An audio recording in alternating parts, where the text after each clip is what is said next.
Okay, guys, so the next lesson, lesson 2, is the Americana Armlock, right, in our series of 36 lessons.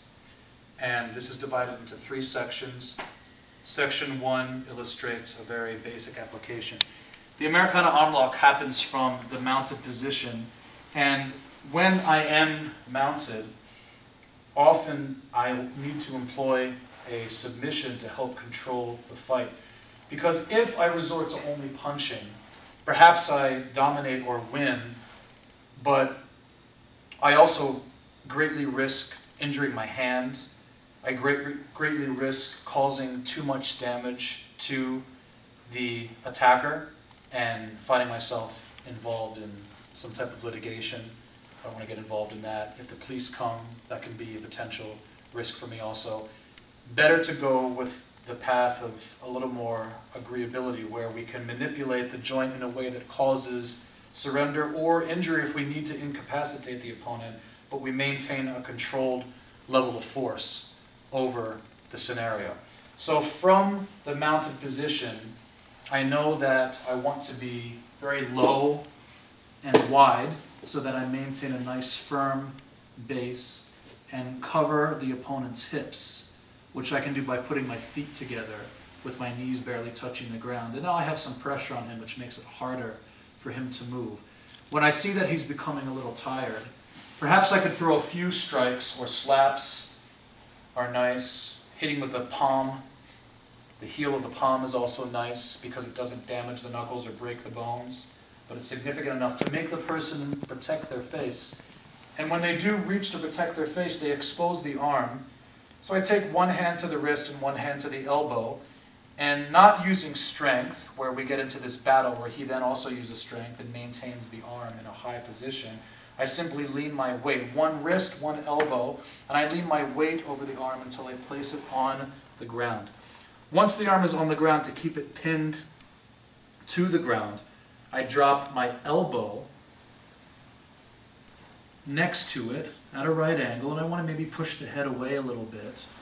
And then I need to cover this area here, not with a loose grip with the thumb where they can slip out the side, but really wrapping over the entire wrist with the monkey grip, with a thumbless grip, and covering the outside of the arm, right? Not like this, where it's a little bit weak and they straighten the arm, and even though I have the thumbless grip, they can break free. But something where I really commit all the way over the arm and lock down the position. So I have some security here. To get underneath the arm, to finish the lock, my other hand comes under, palm up, like this, palm up. A little bit easier to manipulate the fingers under like this. And then when I reach my own wrist, I turn the hand over and secure. Before I execute the arm lock, I want to make sure things are tight. So I give the arm a little hug. And then to prevent getting eye gouged or punched in the face, I make sure I look away and I put my head down. And to execute the lock, 2 things happen at once. I slide the hand down while keeping it pinned to the ground, just like a paintbrush, and I lift the elbow. I lift the elbow. When I combine these 2 motions, it puts pressure on the arm, and then this lifting rotates the joint until my partner taps, and that's when I know to let go.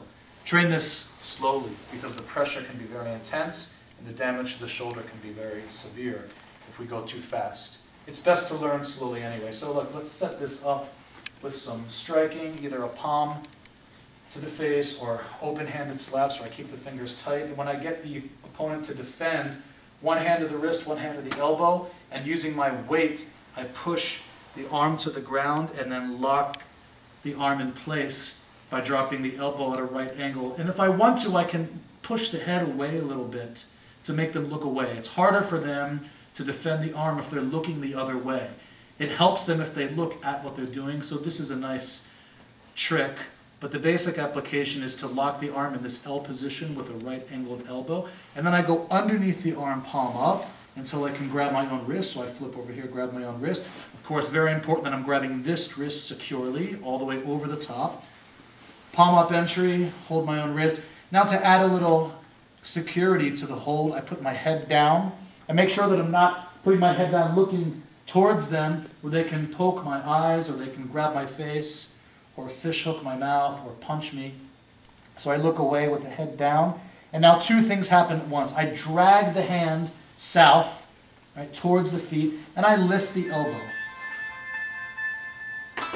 And that's the basic application for the Americana. Okay, we're good.